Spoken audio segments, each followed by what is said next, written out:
I've seen some bad movies this year, but Amsterdam might just be the worst one yet. Let's talk about why. Hey guys, I'm Karl. Welcome to my movie film show. Feel free to subscribe down below if you would like to, but today we're here to talk about Amsterdam. Brand new movie from David O. Russell, starring Margot, Robbie, Christian Bale, John David Washington, and a whole load more, which we'll talk about in a little while. This is a movie I was really looking forward to because the trailer for it is fantastic. I've been seeing the trailer time and time again every time I went to the movie theater recently, and it's explosive, it's exciting, it's got a great soundtrack, it's quick, and it's quite an exciting trailer that gets you excited for the movie and makes you go, hey, I want to watch that movie. That's a good thing for a trailer to do. On top of the exciting trailer, you've got David O. Russell directing. And David O. Russell, if you didn't know, he's made some phenomenal movies down the years. Silver Linings Playbook is one of my favorite movies of all time. I think it's a fantastic movie. The Fighter, another movie in which he worked with Christian Bale, a fantastic boxing movie. And American Hustle, which is a pretty good movie as well. Not quite as good as the other two, but it's pretty good as well. He also did Joy not too long ago with Jennifer Lawrence. That was a decent little movie too. He's a film director with a very good pedigree. He's got a lot of solid movies behind him. As I just mentioned, some of the movies I listed are some of my favorite movies of the last 10-15 years. So he's a director who knows how to make a movie. However, this is his first movie in 7 or 8 years. So that amount of time away from the Hollywood scene seems to have had a bad effect on Mr. O. Russell because this movie was terrible. As I mentioned, the trailer's fantastic. Great director,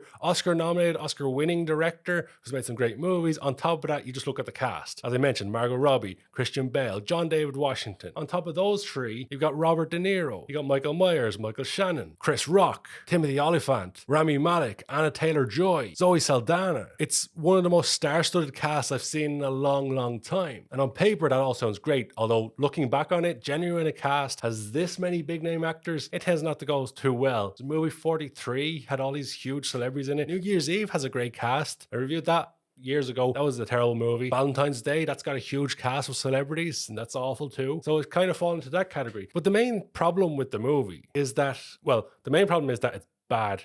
It's just a bad movie, but it's so underwhelming. Now, maybe I got too excited by the trailer, but the trailer, as I mentioned, it's so exciting. It gets you so hyped up for the movie. It's got a great soundtrack to it. Even after seeing the trailer, I was looking up the soundtrack and I was playing it on Spotify, and there's some fantastic music on it. Then within the movie, none of that music is in the movie. What you get is boring, droning music, which massively leads to the movie itself being boring and droning. The music in any movie has a huge effect on the tempo, on the pacing, and of the enjoyment of the movie. And of course, a lot of movies, they want to have an iconic original song in it that everybody associates with that movie. Like Jaws. Jaws has its own unique music. You hear the Jaws music, you go, there's the Jaws music. Everybody's trying to achieve that at some point. This movie, I don't think is going to achieve that iconic music because the music just bores a hole through your head, how boring it is, how droning, how just repetitive it is. And yes, I am saying boring and droning repetitively, ironically. But it's not just the music that's the problem, because the story is also really tame, and I don't see why you care about any of the characters. The whole thing within the movie, not to give too many spoilers here, basically,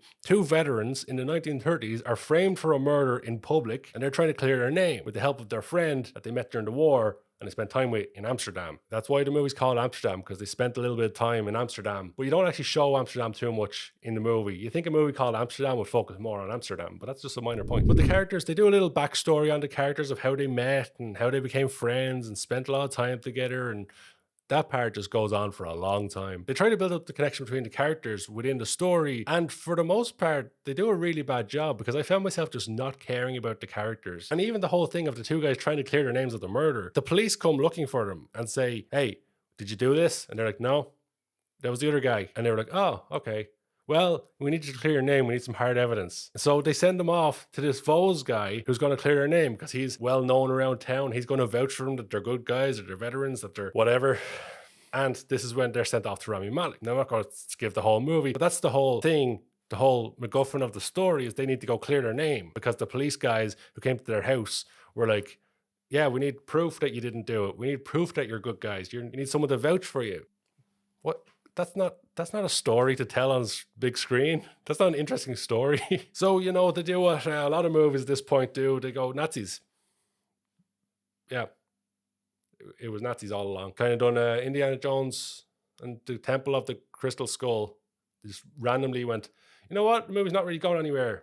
let's change up the ending. Aliens. They're generally the two things people turn to. Aliens or Nazis. It's one or the other. Now, some of the movie is based on a true story in elements. And they show right at the end of the movie a part where Robert De Niro is delivering the same speech a man did in real life. The problem with that recreation is that Robert De Niro is staring down the camera, giving a very good performance, giving a very solid actor's delivery of a speech. The guy beside him, the real footage of the guy giving the actual speech, he's looking down, he's looking up, he's looking down. He's clearly not used to being on camera. And while Robert De Niro's performance needs to be a performance, his recreation of the speech wasn't great, because surely you'd try to replicate what the man in the original film is doing. You wouldn't just give the speech as best you could give a speech. And that, in my opinion, is poor direction from a very good director, as I mentioned. He's one of my favorite film directors, David O. Russell. That's why I'm so surprised this movie was so bad. That's a scene that played during the credits, and it's one of those scenes that it pops up immediately as the credits starts to keep people in their seats. Everybody in my movie theater, the moment the credits hit, everybody stood up and left. Nobody was waiting around to see what was left. Even when there was stuff still on screen, everybody was walking out because everybody was bored. Now, one thing that tainted my experience of this movie a little bit, when I went to book my tickets for this movie on my local movie theater's website, had all the details about the movie, description, everything, it said runtime